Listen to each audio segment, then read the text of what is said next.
Well, good evening and welcome to the RSA. It is so good to see you all here in the great room tonight, and to know we're also being joined by many people who'll be watching online as well on this extra special occasion, Designing Our Futures, the 2022 RSA Student Design Awards ceremony. My name is Andrea Siodmok. I'm the new Chief Impact Officer here at the RSA, and I'm delighted to be your host for this evening. We have lots in store for you, including, of course, the awards themselves, and our keynote delivered by the brilliant Rawsthorn. But before then, I'd like to begin by saying a few brief words about the Student Design Awards and why they mean so much to me, and why, in many ways, that's why I wanted to do this job at this time at the RSA. I've been passionate about design as long as I can remember. I vividly recall being maybe 2 or 3 years old in the early 1970s and watching my father paint the gutters on our house. And he was painting them in brown and orange. And I remember one of my very first memories thinking, those colours don't work.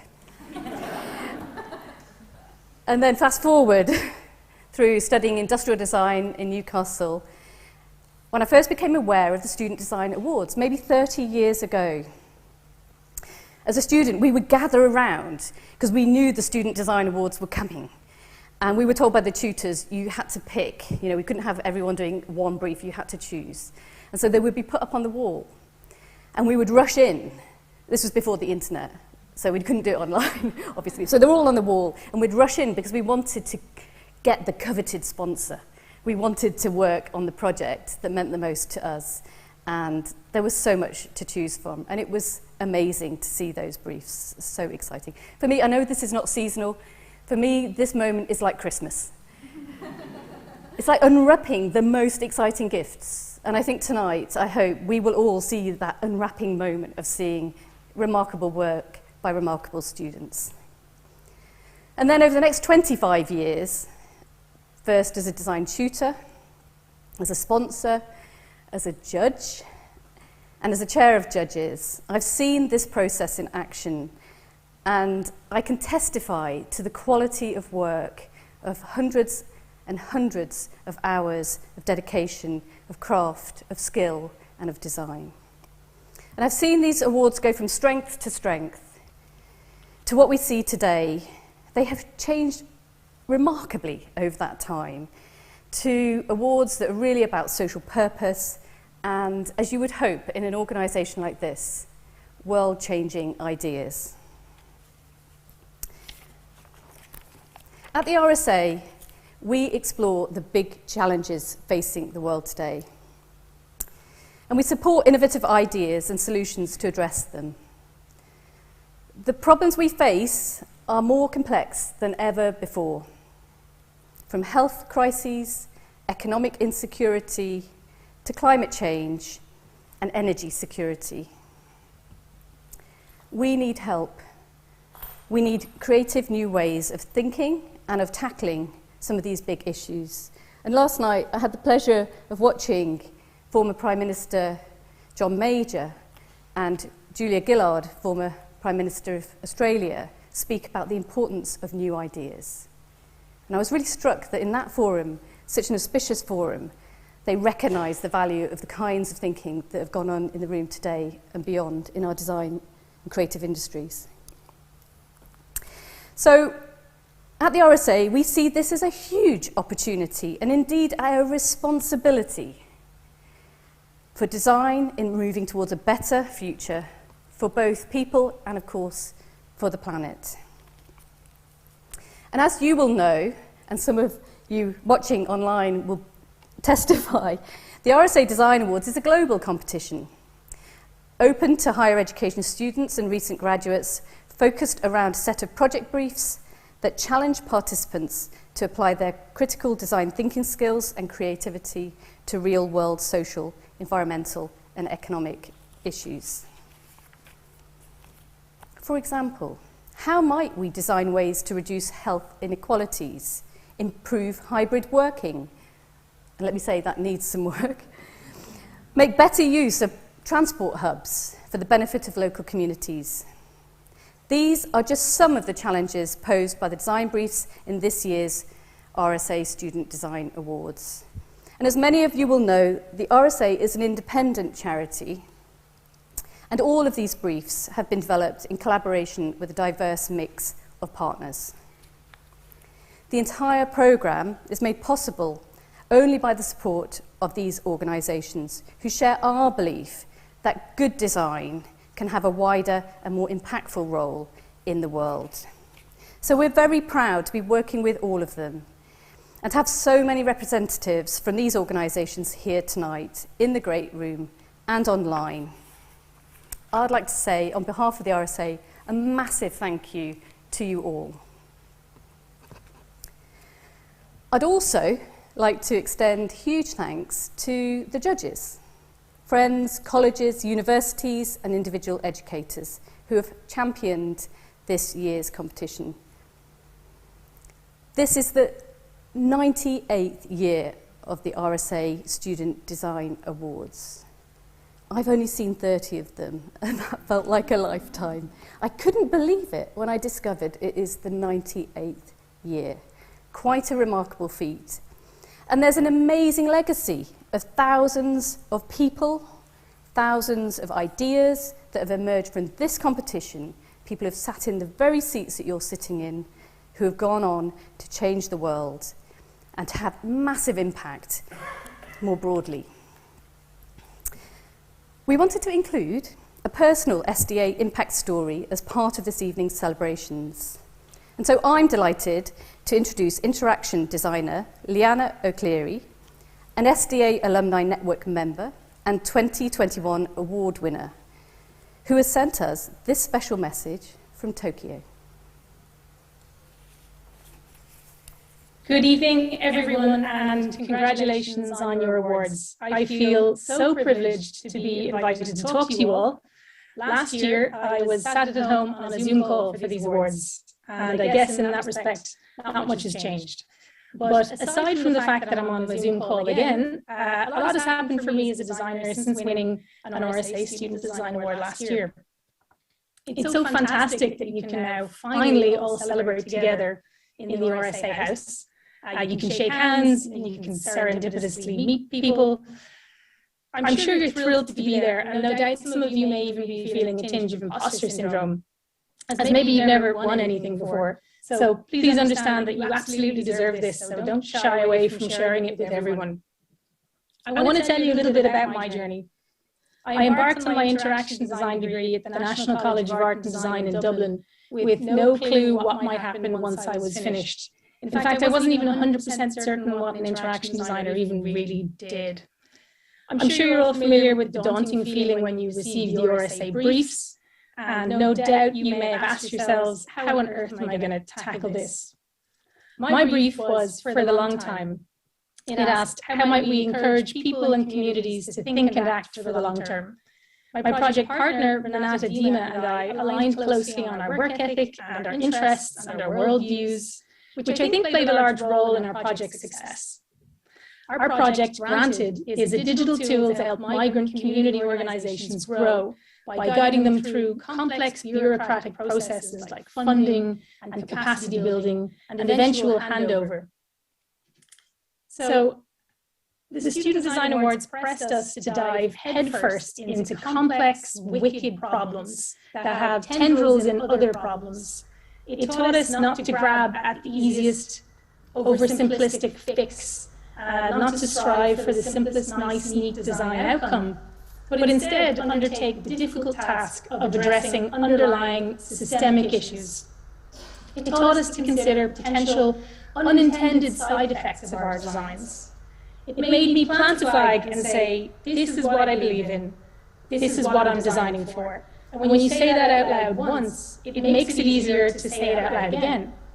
I could then carry this new voice into my next projects. I'm now pursuing my master's degree in Global Innovation Design, or GID, at the Royal College of Art and Imperial College London, which allows me to dive deeper into technology, but also develop a global perspective on design.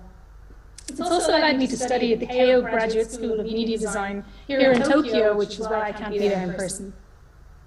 I can draw a line back to the day we received the STA briefs and say, that's when I began to understand who I was as a designer. Winning an STA is absolutely a feather in your cap and signals to the world that you are a capable designer who is not afraid to address difficult problems. But the biggest prize, however, isn't the award itself, which is great, but the fellowship that goes along with it. Through the fellowship, I've had the opportunity to meet so many interesting and incredibly accomplished people in fields entirely unrelated to design, primarily through the RSA's Good Work Guild, which I'm involved in. The RSA is massive, and there are pockets of communities examining just about every major societal issue. And these communities are filled with highly accomplished people that you can learn from. People from all over the globe with diverse perspectives. I've been engaging with other RSA fellows who are light years smarter than me, and it has nourished me wholly as a designer. But the chances are that you have something they don't.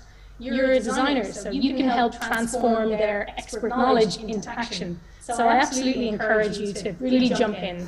Don't wait to be asked. You've already proven that you're curious and thorough and creative individuals, and you'll apply that to everything you work on going forward. You now have a fellowship of experts in different fields that you can connect with and learn from, so use it. Anyway, congratulations again, everyone. Thank you so much, and have a great time today.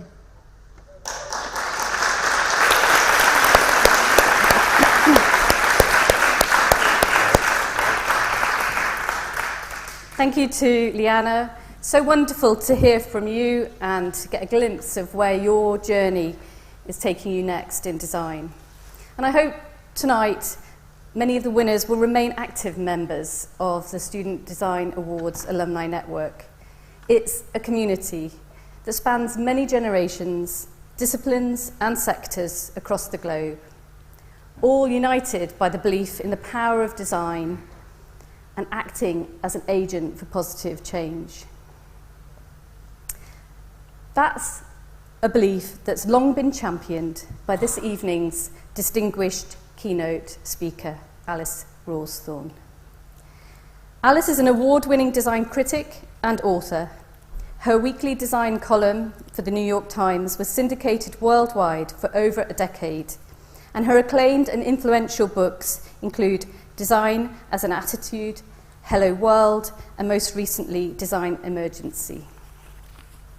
In all her work, Alice champions design's potential as a social, political, and ecological tool.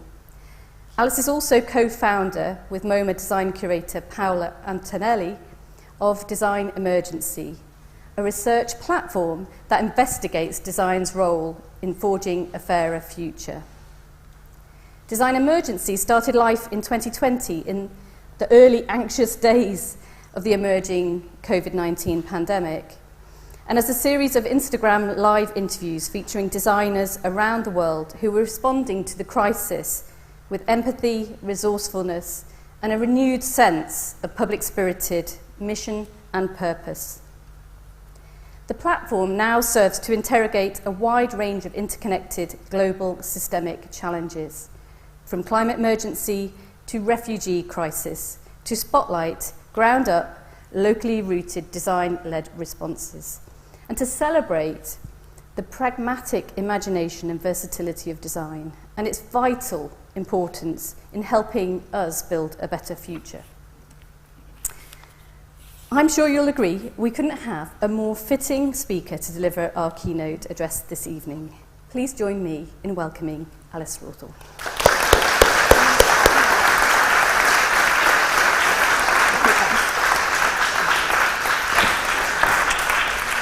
Thank you, Andrea. Incredibly kind. And thank you to everyone at the RSA for inviting me. I'm absolutely delighted to be here and to talk to you all about such an inspiring and important event as this. And of course, to have the chance to learn more about the winners' work and to congratulate them on their achievements. Now, the quality and diversity of the winning projects and the other entries tells us a great deal about the determination of today's design students and soon-to-be design graduates to make the most of the opportunities that are open to them at a time when, after decades of being stereotyped as a styling or promotional tool in the industrial age, design is increasingly recognized as a powerful force in other areas of our lives, as Andrea explained. In other words, there couldn't be a better time than to be embarking on a design career. The designer's role is more fluid and expansive than ever before, as are the practice and possibilities of design. And design is increasingly seen as the source of positive and meaningful change. Now, all of my work has been committed to encouraging people to have a more eclectic and enlightened understanding of design by looking beyond the cliches, and to understand that by deploying it as a powerful tool, we can address urgent social, political, economic, and ecological problems. So it's wonderful to have student design awards that encourage students and graduates to focus on this right from the start. But it's still a tough challenge because design is, of course, a complex and elusive phenomenon. It's adopted many different meanings at different times and in different contexts, leaving it prone to muddles, misunderstandings, and cliches. Yet in all of its many guises, I believe it's had one elemental role, and that's as this. It's as an agent of change that can interpret changes of any type to enable us to make sense of them, of what's happening, and to turn it to our advantage. In other words, to ensure that change affects us positively rather than negatively. And I've championed this vision of design as a journalist for the New York Times and as the author of the books that Andrea mentioned. But for the past 7 years, I've also done so on Instagram. First on my own feed, where I choose a theme every week: housing, water, gender, surveillance, the colour blue, whatever, and post every day about a different design response to it. And my aim is that by doing so, I'll illustrate design's diversity in different fields. But it also enables me to indulge my curiosity by investigating the design response to major global events, which of course included COVID-19, the catalyst for my most ambitious and longest series of posts, Design in a Pandemic. And here's the grid for some of them. Now, when the pandemic struck in early 2020, it was a terrifying time, if you remember, when no one, not even our most eminent doctors and scientists, knew what this killer coronavirus really was, where it had come from, or crucially, how to treat it.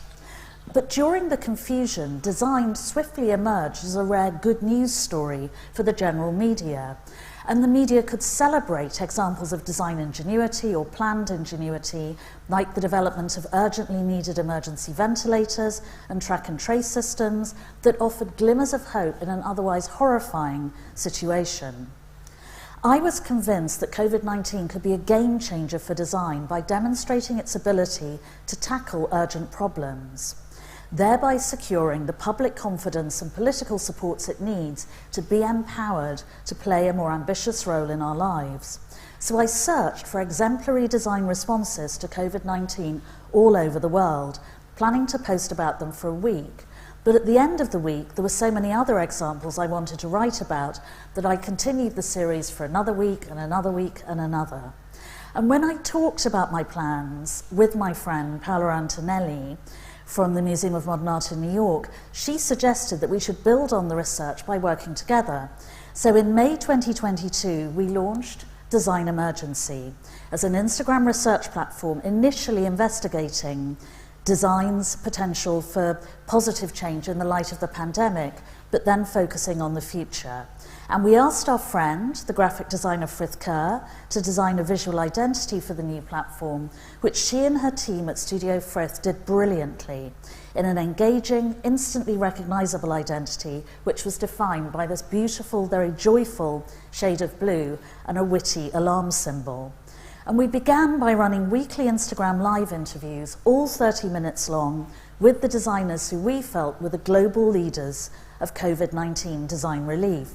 And we were spoilt for choice because designers, architects, engineers, coders, and their collaborators were displaying such creativity, courage, resourcefulness, and dedication. So among the designers we interviewed were the medical illustrator responsible for this. This is an Indian police force in the city of Chennai, and you will of course recognize the spiky blob that symbolizes COVID-19 all over the world. Alyssa was one of the medical illustrators at the CDC in Atlanta, Georgia, who designed the official US medical illustration, which of course went viral worldwide. It is incontestably the most famous medical illustration in history, and of course one of the most famous symbols of our time. We also talked to two amazing Pakistani doctors. There's one of them, second from left on the screen, Sarah Saeed Quram, who with her friend and fellow doctor Ifat Safar Agar expanded their telemedicine network, Sehat Kahani, which means story of health in Urdu, to treat COVID-19 by launching an app so they could continue to function during lockdown. They have since treated over 7 million people, and that's in Pakistan, a country of 200 million people, less than half of whom have regular access to doctors. But after 10 weeks of focusing on these COVID-19 design successes, Paola and I decided to go for the long game and to change the focus of our research to design's potential to help us to build a better future. And we began by making a list of the major challenges we face, and it was a pretty depressing one. The housing and refugee crises, failing social systems, the collapse of social justice, the intensely complex and intersectional problems caused by the climate emergency, the rise of technophobia and abuses of technology, systemic racism and multiple other forms of inequality, intolerance and injustice, the increasingly complex and contentious politics of genders, and many more. Now, none of these problems were new. We all knew that our world wasn't fit for purpose before the pandemic, but the anguish, the human anguish, the economic and ecological turmoil caused by the pandemic really intensified and accelerated all those challenges. So Paola and I then identified the designers, some professional, others not, who we believed are at the forefront of innovation in all these fields that we wanted to investigate. Critically, they'd all designed and delivered actual projects in real life, as opposed to working conceptually, which, fascinating and useful though it is, would have made it less convincing to a non-design audience. So having identified the people we wanted to interview, we strove to ensure that our selection was as diverse and inclusive as possible in terms of heritage, geography, age, and gender identity. And luckily, probably because they had a lot of time on their hands during lockdown, almost all of them said yes to being interviewed. And among them are Peter Barber, the British architect, who's devoted his entire working life, over 30 years, to designing decent, affordable housing for people who desperately need it, working on tiny budgets and scrappy urban sites, like this halfway house in Kentish Town in North London, which helps people who've been homeless for lengthy periods to adjust to having homes again. Or Mohammed Fayez, an Indian Muslim illustrator and activist in New York who depicts the lives of trans and queer people of colour like themselves, while combating stereotypes by revealing their eccentricities, their wit, their style, their joy and their fragility. And the brilliant Marina Tabassum, the Bangladeshi architect who has developed ingenious housing solutions for the Rohingya refugees in the world's largest refugee camp in Cox's Bazar, as well as mobile homes like these for climate victims whose old homes were routinely destroyed every year by flooding in ferocious monsoon seasons. Closer to home is Hilary Cottam, a regular speaker at the RSA, the British social scientist turned pioneering social designer who's determined to redesign our social systems and make them fit for purpose, and has really pioneered the use of design in doing so. and Eyal Weizman, the Israeli-born architect who, by founding Forensic Architecture at Goldsmiths University here in London as a multidisciplinary research agency that uses open source intelligence as well as design and architectural tools, is establishing the truth behind human rights abuses, man-made disasters and climate crimes, and has invented an entirely new role, a new form of design and architecture as a tool of restorative justice.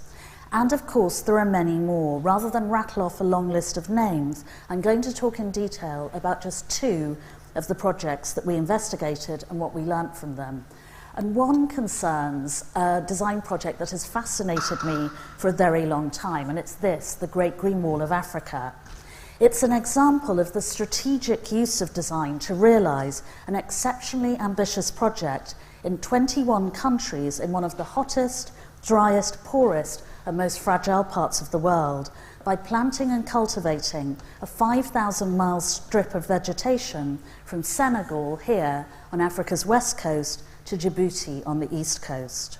It's also an example of design's ability to address incredibly complex intersectional challenge in which a problem of one type, the drought caused by the climate emergency, not only causes other environmental threats, deforestation, desertification, and soil erosion, but also socio-economic problems of famine, poverty, mass migration, terrorism, and war. Now, like many of the new genre of epic design endeavours, the Great Green Wall is a long-running, highly complex and often controversial project. It's African-led by the African Union, supported by the World Bank, the United Nations, and national governments. It was launched in 2007, quite a long time ago, and each of the 21 countries that participate are free to restore their land as they wish. And its progress has been very erratic. Senegal, for example, has fared well with tree planting, as have Niger and Burkina Faso in reviving ancient agricultural and irrigation techniques, whereas work has come to a crushing halt in what was once one of the early successes, Ethiopia, when civil war erupted there, flinging the country into chaos. And by early 2021, only 20% of the project had been completed. But by the end of that year, a consortium of donors led by the World Bank and the French government had raised over $19 billion for the Great Green Wall, giving it a fighting chance of achieving completion and its goal of creating 10 million new green jobs by 2030.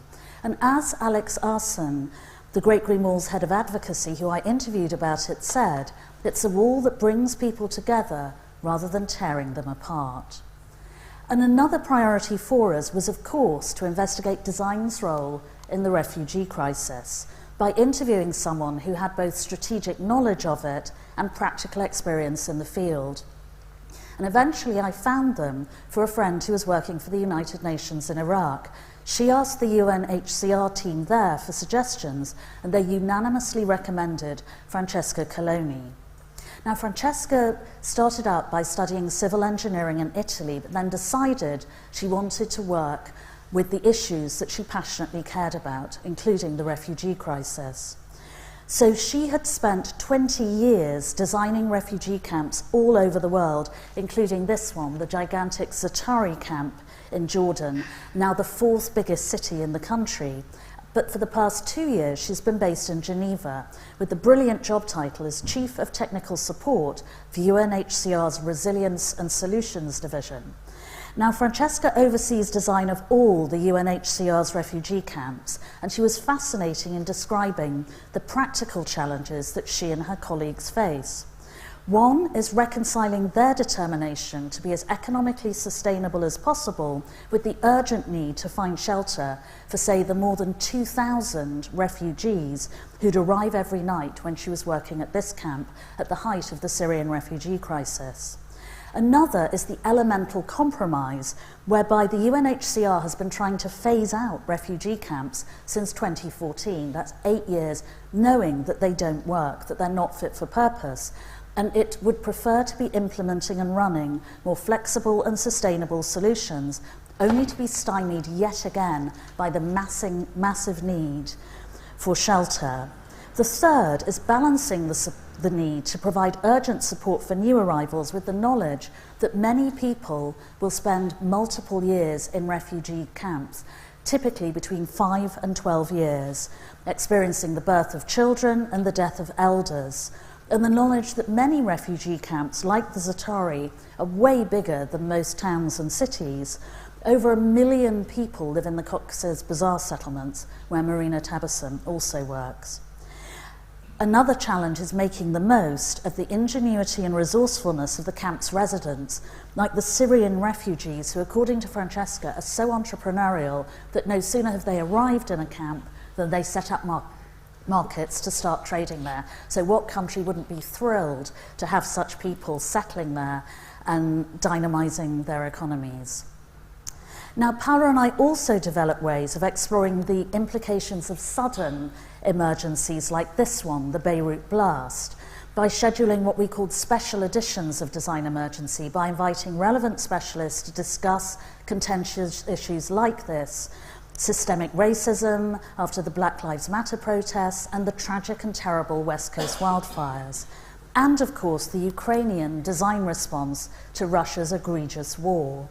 When I was posting about this on my own Instagram feed in March, I came across an incredibly ambitious and resourceful Ukrainian architect, Slava Balbek. You could see him just beneath me in the middle of the screen, of Balbek Bureau, as well as setting up a food and delivery hub that distributes 13,000 meals a day to people throughout Kyiv.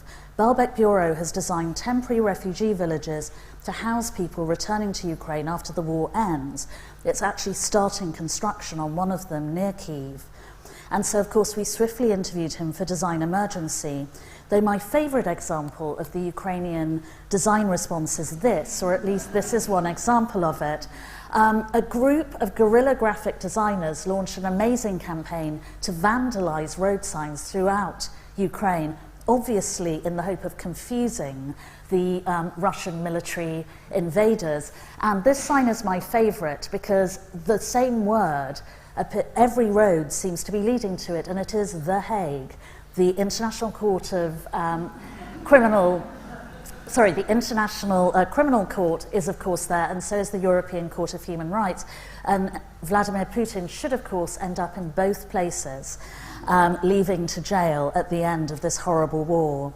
Now, Paola and I have been thrilled by the response to Design Emergency. So last month, we launched our book, Design Emergency, Building a Better Future, nothing like an optimistic title, with the aim of reaching a wider audience through it, of new readers, while providing a fresh perspective on the content for our Instagram followers in a user-friendly way, all in one place. Much as I love digital technology, I also adore books, and Frith and her team designed this one beautifully. Now, we combine 25 updated and expanded versions of the original interviews with an eclectic range of global design leaders of the future, working in different parts of the world and in different disciplines in 4 sections: technology, society, communication, and ecology, with new essays written by us to put the challenges and opportunities facing design in a contemporary and historic context. And again, we've been delighted with the response to the book, and we hope that by demonstrating practical solutions to daunting intersectional challenges, it will make a convincing case for design to be taken seriously by many more people, and that also it will encourage more people to share Paola and my love of design and our belief in its ability to give us hope for the future by really helping us to build a better world. But another ambition is that it will help to persuade young people to consider working in design by showing the many multiple ways in which they can do so, and the possibilities of using their design skills, knowledge, networks and resources to address multiple challenges, from the climate emergency to gender politics and the refugee crisis. Now, the winners of the RSA Student Design Awards have of course got off to a brilliant start with their remarkable work for the rewards programme, and we very much hope that Design Emergency will also inspire you to continue and pursue design in the future, however you choose to define it. Thank you very much.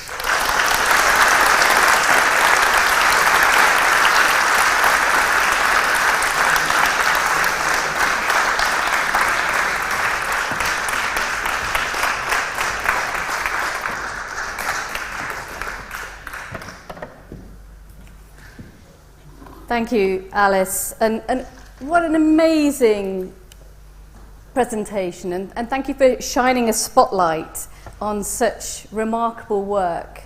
I think all I managed during lockdown was to go on endless walks with my invisible dog. So I'm in absolute awe of what you've achieved in bringing to life these remarkable global stories and individuals. And having worked with Hilary Cottam when I was at the Design Council and hearing her thinking and knowing the work that you did back then at the Design Museum in really expanding the boundaries of design and turning, I think, ripples into waves. I think that you have been incredible in field building and creating the scaffolding on which so much design practice today rests. So thank you, Alice. Inspirational as ever. And one thing, if nothing else, that I took from your presentation was this sense of entrepreneurialism, and it's something that's at the heart of our thinking going forwards at the RSA.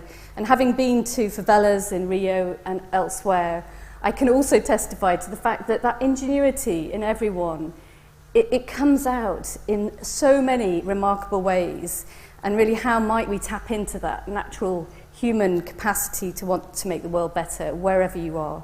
So it's just wonderful to see those examples from around the world. So, now I am delighted to announce the 2022 award winners. The winners we're announcing tonight were selected through a rigorous judging process where every single piece of work that was entered was reviewed anonymously by a diverse panel of judges, brought together for their expertise around the brief topic. And having done this over multiple years in multiple briefs, I can tell you that it is a really lengthy and actually inspirational experience, and heartbreaking sometimes because you can't pick everyone. But through this rigorous process, a short list of finalists is created, and those finalists then get to meet the judges, to pitch their project and discuss their design process. And I hope you enjoyed that, because I know the judges do, and I know the sponsors do. Winners were then chosen after extensive jury deliberations, so they have really been put through their paces and earned the right to be here tonight. Before I announce the winners, I'd like to tell everyone about the awards we're handing out to the students. The Stepping Stone Awards, if you haven't seen it before, were designed by Robin Levine, Royal Designer for Industry and a long-time friend and supporter of the RSA. These awards were inaugurated in 2014. I was here that year to celebrate 90 years of the RSA Student Design Awards programme. And we continue that tradition tonight. Robin designed the award to commemorate the moment our winners take that big step and start their careers as designers for social impact. And this year, we're especially pleased that the awards are made from offcuts from a local sink manufacturer, a great example of material reuse in action. They are beautiful. So, the awards are ready. The moment has come. It is my great pleasure to announce the 2022 RSA Design Award winners. I'll read out a brief overview of each winning project, and then let's applause. The winners will then come up and take to stage and collect their award from Alice. Are we ready? Great. Well, I'll begin. So, to begin, the Healthy Hearts Brief. This brief, in partnership with Philips, asked, how might we improve cardiovascular health and address health inequalities? And the winner is Emma Scott for Pep Heart. Pep Heart is a card and accompanying app designed to give young people from low-income backgrounds the access, knowledge and skills to eat healthier for life. The jury applauded your professionalism, knowledge and passion.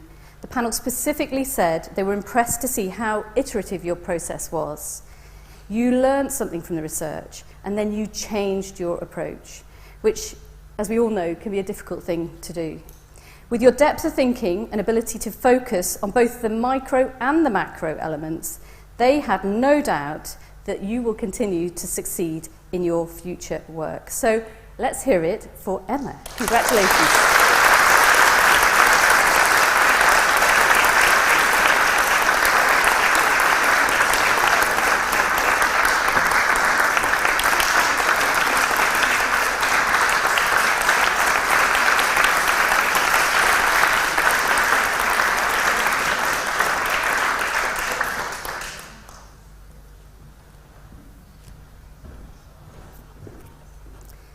For the brief transformation station, in partnership with Network Rail, asking how might we leverage unrealised spaces in small transport hubs as catalysts for communities and places to thrive, the winners are Isabel Poland, Izzy Bickerstaff and Lucy Chu for Roots. Roots is a locally sourced ingredients delivery service located at Loughborough Station, a station I know well because I lived there. It connects students and local residents through food and personal receipts. The judges praised your team's focus on community engagement and innovation while still considering viability and logistics. They felt your solution was the most systemic, with a real focus on building a business model that was ethical and linked to local context. And so let's hear it for the winners.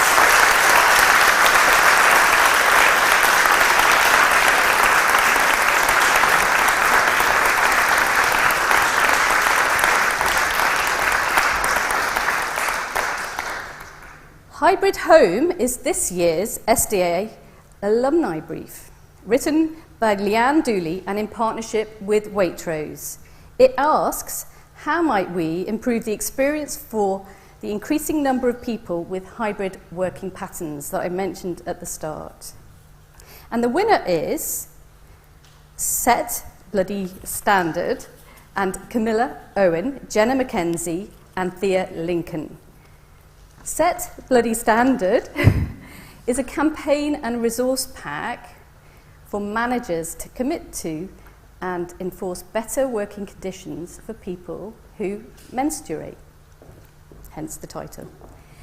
The panel highlighted the striking visual identity of the campaign. They felt it was a shining light on an important topic, often overlooked, that is not discussed enough, and they could see this having an impact far beyond the workplace.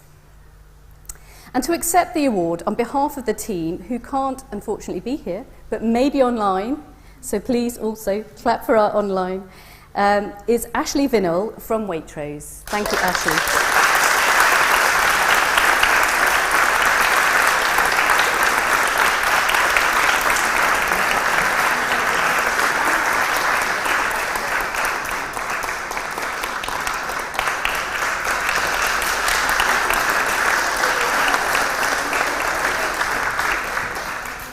Thank you, Ashley. Now all the sponsors will want their own prizes.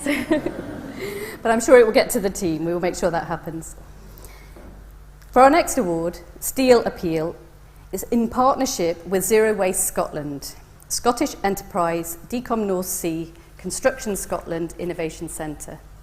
Students were asked, how might we apply circular economy principles to increase and encourage the reuse of steel from decommissioned oil platforms? And the winner is Joshua Dale for Scottish Kelp.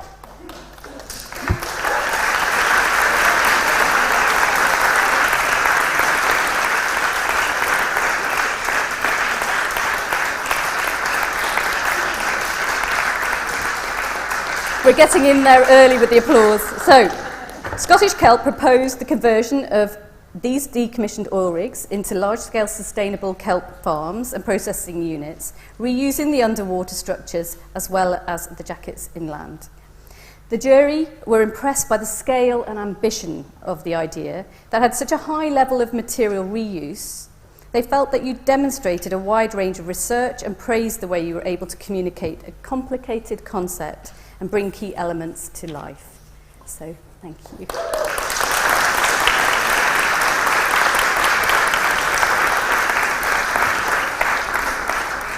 got a double applause for that one. Okay, so our next brief is Collective Imagination, which was developed in partnership with the National Lottery Community Fund and our students. How might we build the capability and capacity of local communities to collectively imagine the future they desire? How tantalising. And the two winners are Mara Urgarian and Roma, for the Roma Futurism Museum, which is a digital interactive space that combines virtual reality, live theatre and experimental installations to promote the intersectional collective vision of the future of the Romani people.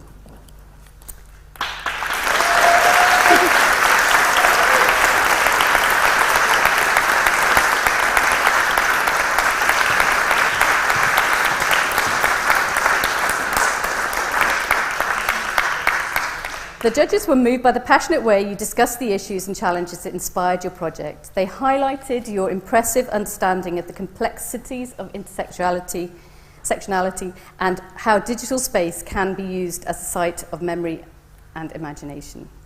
And the second winner of the Pilot Award is Rhiannon Bedu for Our Community, Our Future.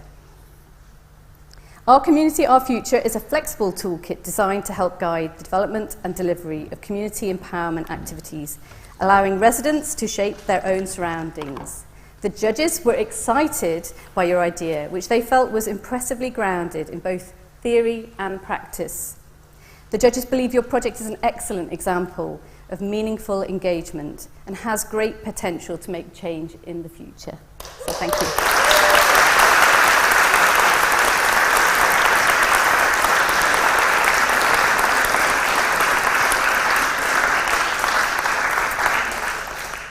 Press Play was developed by Lego Group and supported by the Lego Foundation and our students. How might we support all families, carers and communities to play and learn more creatively at home?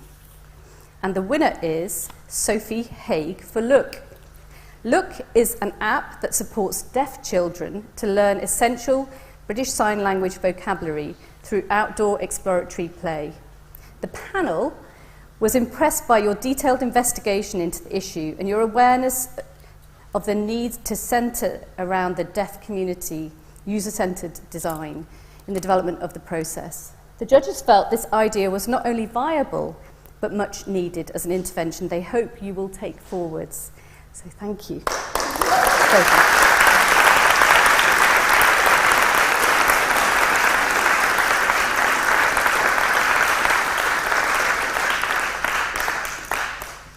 Without Waste is supported by GSK.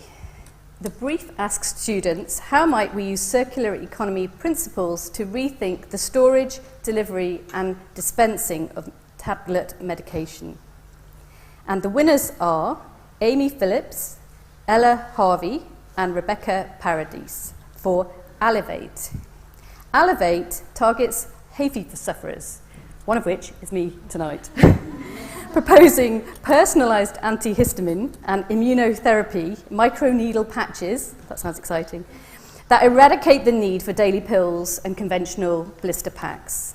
The judges noted that your team didn't simply redesign packaging for the pill, but took an innovative approach by redesigning the way medicine is offered as a whole. The panel was impressed by your level of ambition and the high level of system thinking demonstrated. Thank you.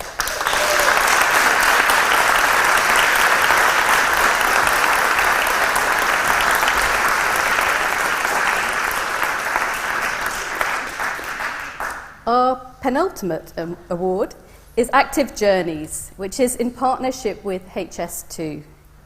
Students were asked, how might we make multimodal travel, i.e. a combination of walking, wheeling, cycling, and sustainable rail networks, so active travel, accessible and inclusive to improve the experience for all. And the winners are Shay Antoine, Safa Akira, and Zara Mundeviwala for PATH, Travel Aid for the Visually Impaired. PATH Path combines a thermal imaging camera and haptic pad phone attachment with an app to enhance the experience of bus travel for the visually impaired. The jury praised your professional and inclusive presentation that showed you understood your project deeply. They emphasised the high level of community engagement, thoughtful research, and the originality of your design. Congratulations.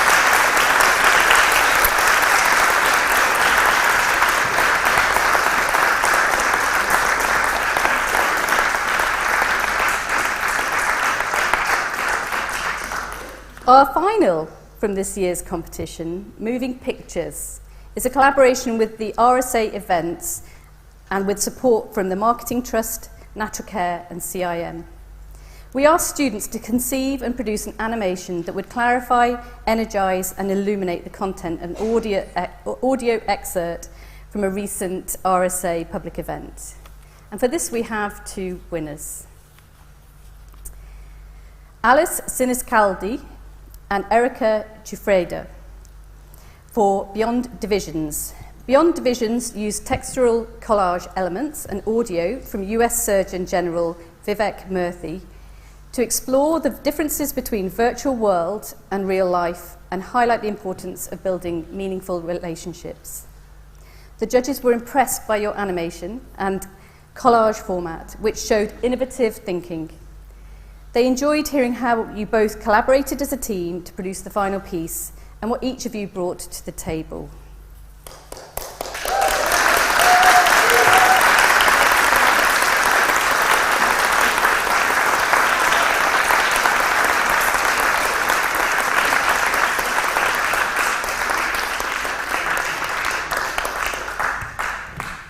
Our second winner is Olivia Heseltine for Ambitious Cities. Ambitious Cities is a delicately illustrated animation using audio from donut economist Kate Raworth about how we can assist our cities in levelling up to nature's generosity. The judges were impressed by the thoughtful engagement with the topic and that fed into your design decisions. They felt your beautiful illustrations were complemented by your connection to the topic. We would also doubly congratulate Olivia tonight, as in addition to being selected as a winner by the panel, she also won the RSA Staff Choice Award, which was chosen by a majority vote of the RSA staff from all of the shortlisted animation. So let's hear it for Olivia.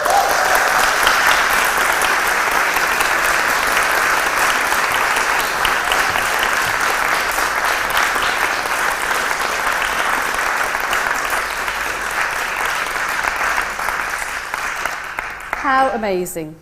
All the winning and shortlisted animations are available to view on the SDA playlist on the RSA YouTube channel. I think the world's most viewed non-profit YouTube channel, should you be interested.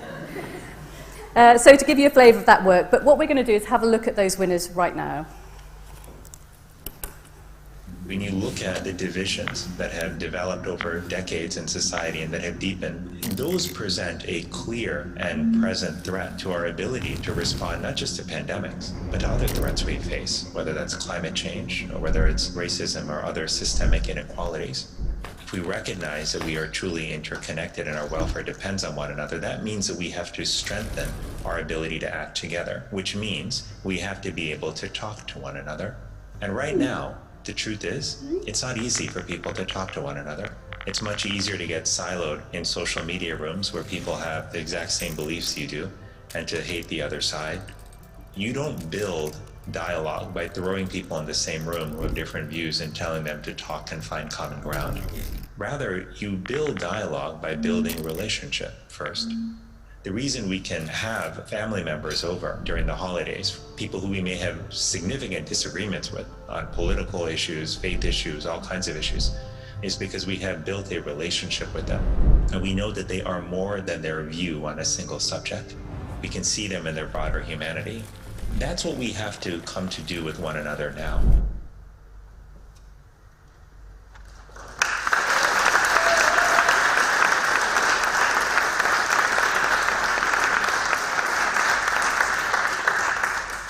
How can our city be a home to thriving people in a thriving place while respecting the well-being of all people and the health of the whole planet.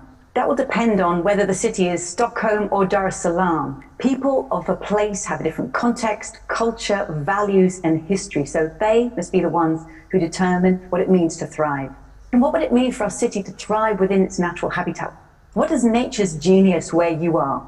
How does nature sequester carbon and store groundwater after a storm and house biodiversity and cool the climate from the treetops to the forest floor? And what if the city could aim to be as generous as that wildland next door? Where is the timber coming from, the food, the water resources? Where are carbon emissions being emitted around the world in the name of our city's prosperity? Who stitched and sewed the clothes we wear? Who picked and packed the food we buy? Who dug and transported the minerals that build our homes and our city buildings? And how can their rights also be respected? So we offer these questions to ambitious cities. Yes, it's complex, it's a lot to take on, but the questions don't go away if you don't confront them.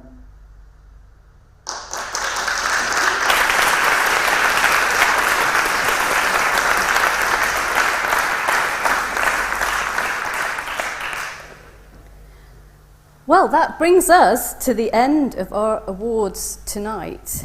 A huge congratulations to all the 2022 winners, and a big thank you again to all the sponsors, judges, educators and supporters of the RSA Design Awards.